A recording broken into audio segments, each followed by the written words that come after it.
यो मां पश्यति सर्वत्र सर्वं च मयि पश्यति तस्याहं न प्रणश्यामि स च मे न प्रणश्यति। जो पुरुष संपूर्ण भूतों में सबके आत्मरूप मुझ वासुदेव को ही व्यापक देखता है और संपूर्ण भूतों को मुझ वासुदेव के अंतर्गत देखता है, उसके लिए मैं अदृश्य नहीं होता हूं और वह मेरे लिए अदृश्य नहीं होता है, क्योंकि वह मेरे में एक ही भाव से स्थित है।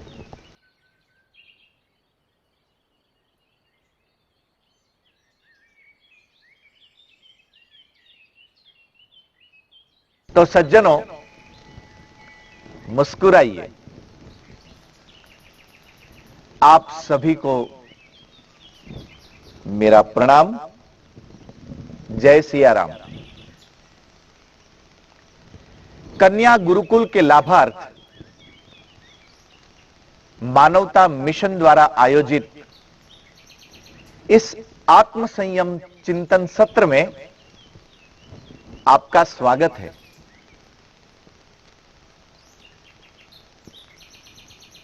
सज्जनों,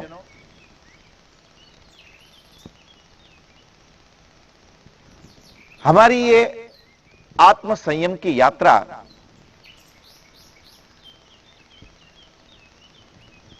अब शरणागति के घाट की ओर गति कर रही है।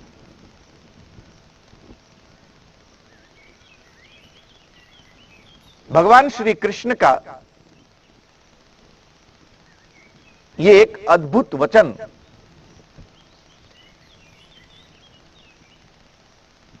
इन 4-5 मंत्रों के लिए, मंत्रों के विषय में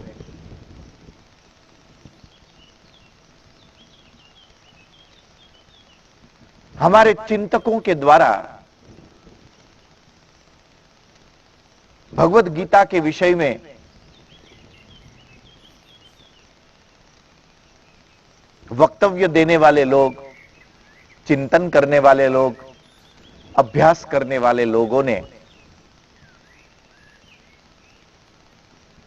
इस विषय को लेकर बहुत विस्तृत रूप से, बहुत व्यापक रूप से चिंतन किया है। और आप एक एक चिंतन को पढ़ो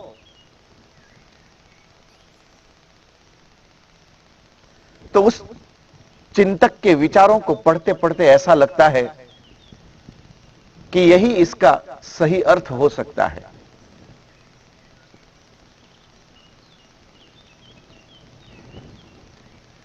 मैं जहां तक पढ़ सका और मैंने जो सारांश निकाला,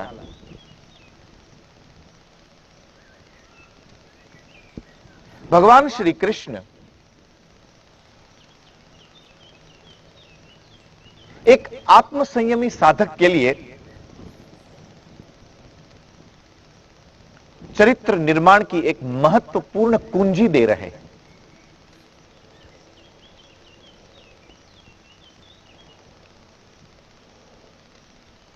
मुझे विश्वास है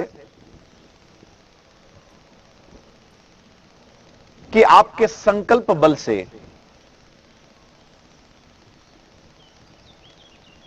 आपके पुरुषार्थ से और परम सत्ता की कृपा से आपकी यह आत्म संयम की एक यात्रा अबाधित गति से आगे भी चलती रहेगी।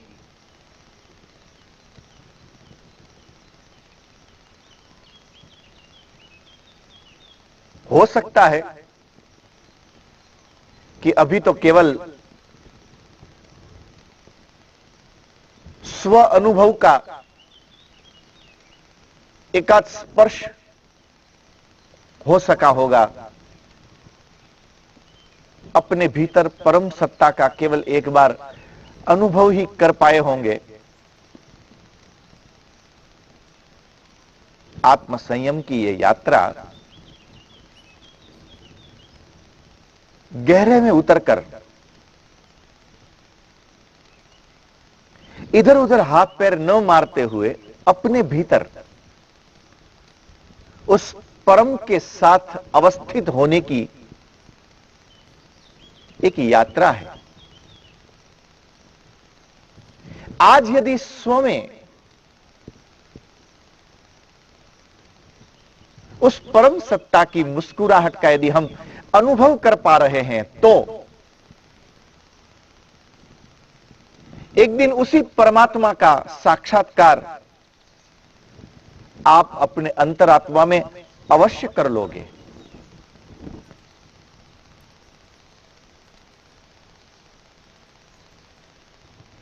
आपके साथ भी एक समस्या रहती होगी, सबके साथ रहती है,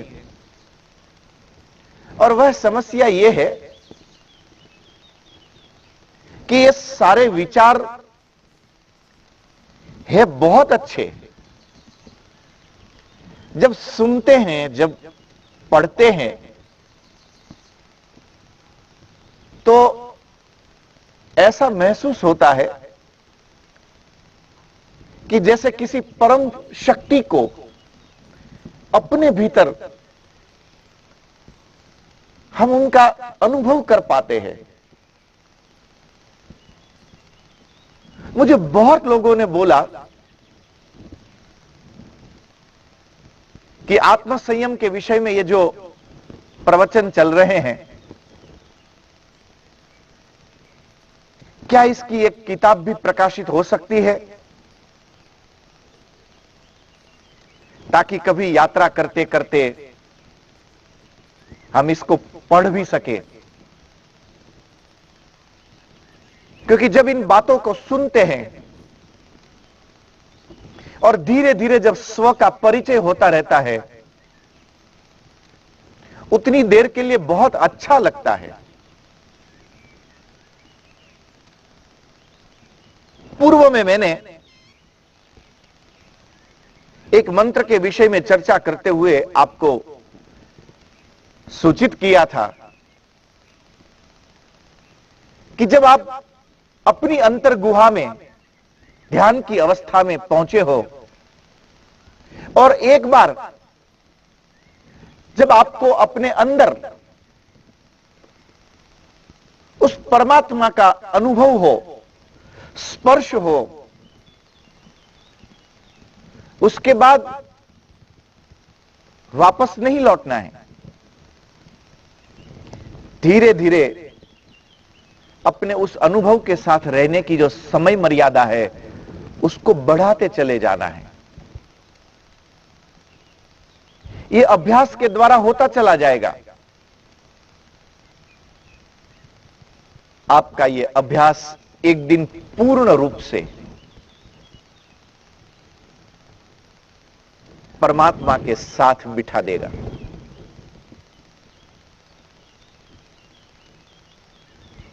यहां पर भगवान श्री कृष्ण जो हमारा मार्गदर्शन कर रहे हैं, महत्वपूर्ण बात कि सर्वत्र समदर्शनः,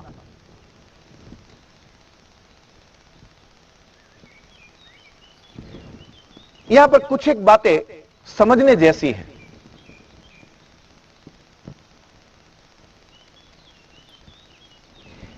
आत्म संयम की पूरी विधा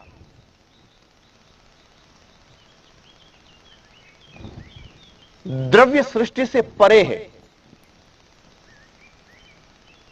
आत्म संयम की पूरी विधा टोटली नॉन मटेरियलिस्टिक है। हमारे साथ समस्या यह है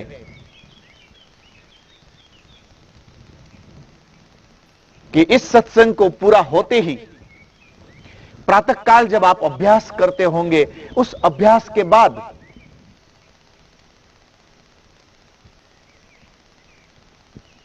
जब आप अपने आसन से उठते हो, आप अपनी आंख को खोलते हो, उसके बाद तुरंत आप इस मटेरियलिस्टिक वर्ल्ड में, आप इस द्रव्य जगत में फिर से वापस आ जाते हो।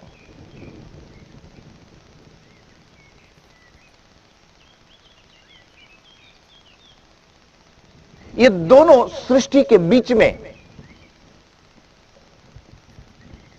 ठीक से तालमेल नहीं बैठ पाता है। मेरी बात आपको ठीक तो न लगेगी, पर सत्य को झुठलाया भी नहीं जा सकता है। यह तालमेल कभी बैठ भी नहीं सकेगा।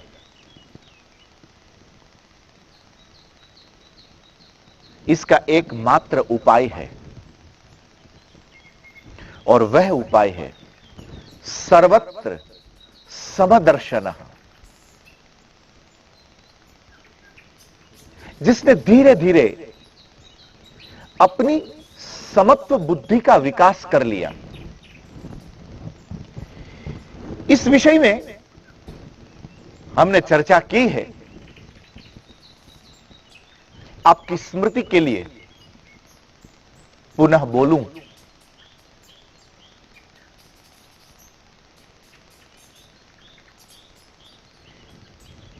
जिस आत्मसंयमी साधक के लिए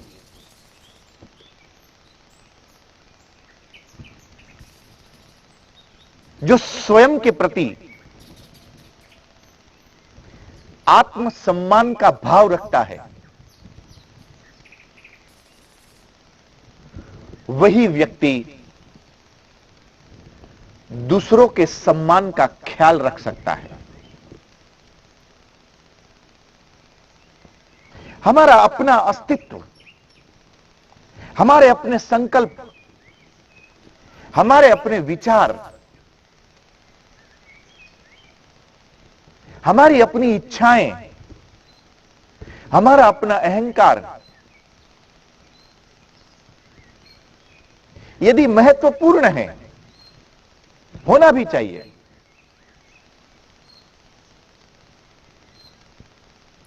तो ऐसे स्वाभिमानी व्यक्ति के लिए जीव मात्र के स्वाभिमान को ठेस न पहुंचे, यह विचार उसके अंदर होना चाहिए।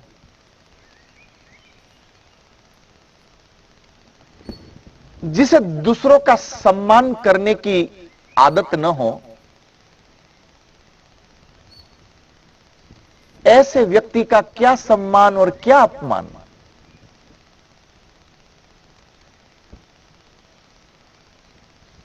सम्मान की यह विधा उन लोगों के लिए है जिसके मन में दूसरों के प्रति सम्मान हो। सर्वत्र समदर्शन, जिसने अपनी समत्व बुद्धि का विकास कर लिया,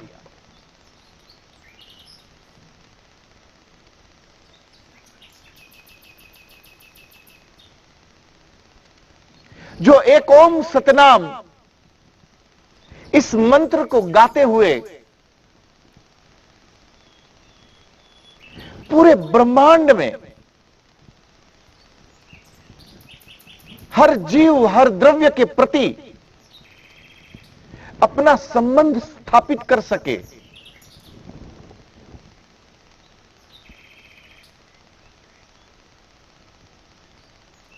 जिस प्रेम की, जिस ममता की, जिस सम्मान की आपको आवश्यकता है, संसार का समस्त जड़ चेतन पदार्थ आपसे प्रेम की, करुणा की, सम्मान की, सहानुभूति की अपेक्षा रखता है।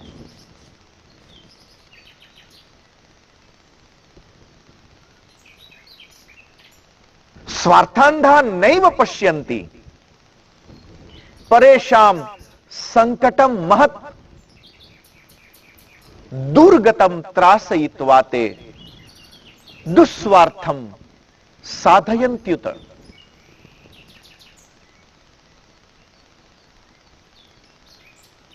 ये तो यहां पर इसकी चर्चा ही अनुचित है, तथापि मैं इसलिए आपकी दृष्टि वहां जाए ऐसा चाहूंगा कि जिसके व्यवहार में मात्र और मात्र स्वार्थ हो,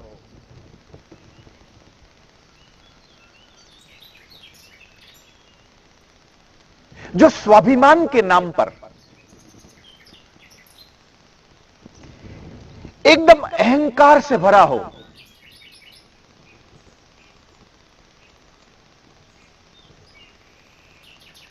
ऐसा व्यक्ति कभी भी शाश्वत शांति को उपलब्ध हो ही नहीं सकता। यह संभावना ही नहीं है।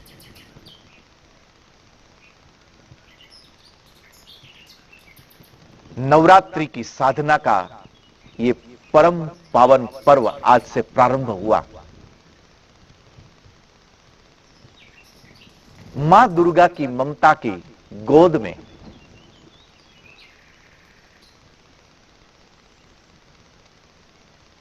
मां दुर्गा की करुणा का स्पर्श पाने के लिए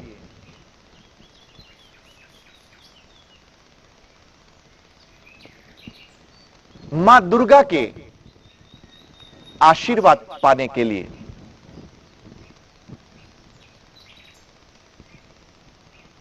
आज पूरी दुनिया में बसे हिंदुओं ने अपनी एक साधना का आरंभ किया होगा।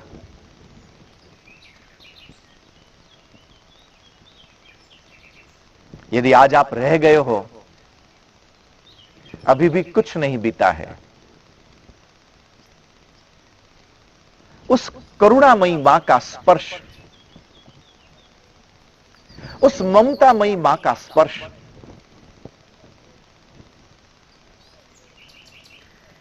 कितना अद्भुत हमारे ऋषियों का चिंतन, कितना अद्भुत हमारे ऋषियों का दर्शन है।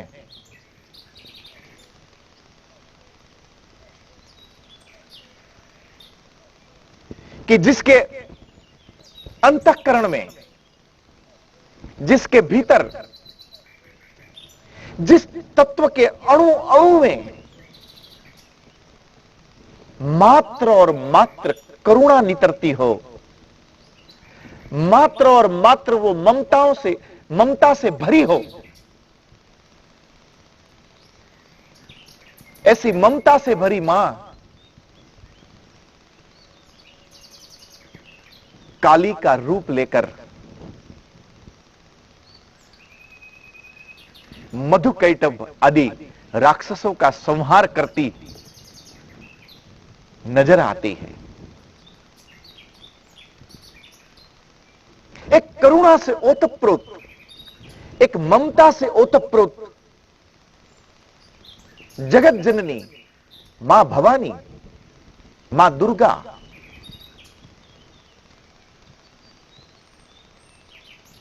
कितने प्रचंड कर्मयोग की यात्रा करती है। यदि हमारी मां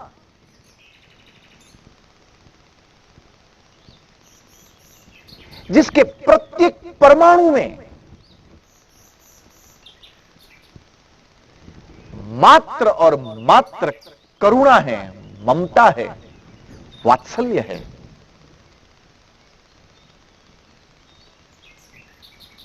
वह यदि मधुकैटभ के साथ युद्ध कर सके और प्रचंड कर्म में गति कर सके, ये प्रत्येक हिंदू के लिए संदेश है कि नायम आत्मा प्रवचनेन लभ्यः। यदि उस परम का साक्षात्कार करना है यदि अपनी शुद्धता को समाप्त कर उस परम व्यापक में सम्मिलित होना है, मिल जाना है,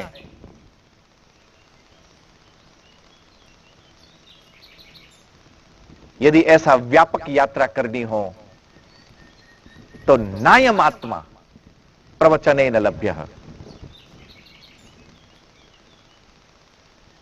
केवल बातें करने से, केवल बड़ी बड़ी चर्चाएं करने से नायम आत्मा प्रवचने न लभ्य। उस परम के साक्षात्कार के लिए यहां पर एक दूसरी बात कि यह पूरी चर्चा आत्म संयम की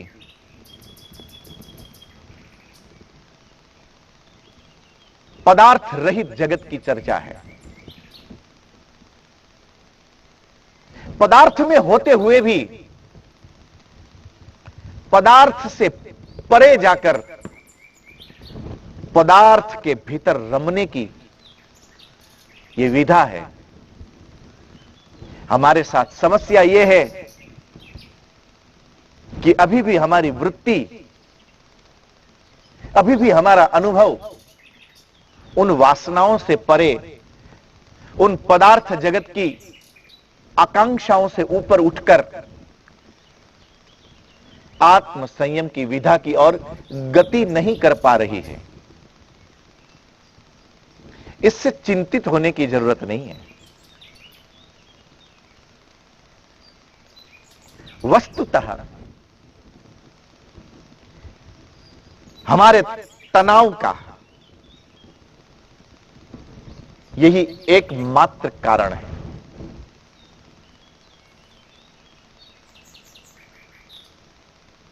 जो मरण धर्मा है, जो प्रतिपल जिसका क्षरण हो रहा है, उसके प्रति हमारी आसक्ति ज्यादा है।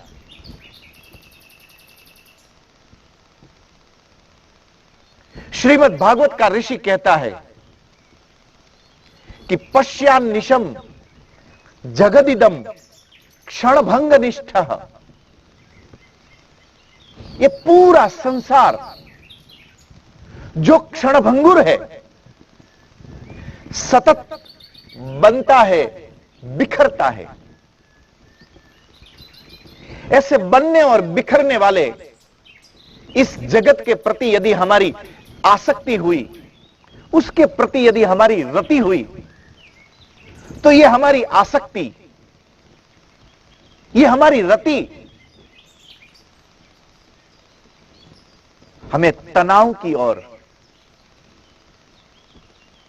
दुख की ओर ले चलती है। इस आसक्ति से परे जो हो सका, केवल वही व्यक्ति तनाव रहित हो सका। मां दुर्गा की आराधना का यह पर्व जैसे एक छोटा सा शिशु अपनी मां की गोद में प्रमुदित होता है, आह्लादित होता है, आनंदित होता है, प्रसन्न होता है, उस अवस्था को अनुभव करने का यह पर्व है।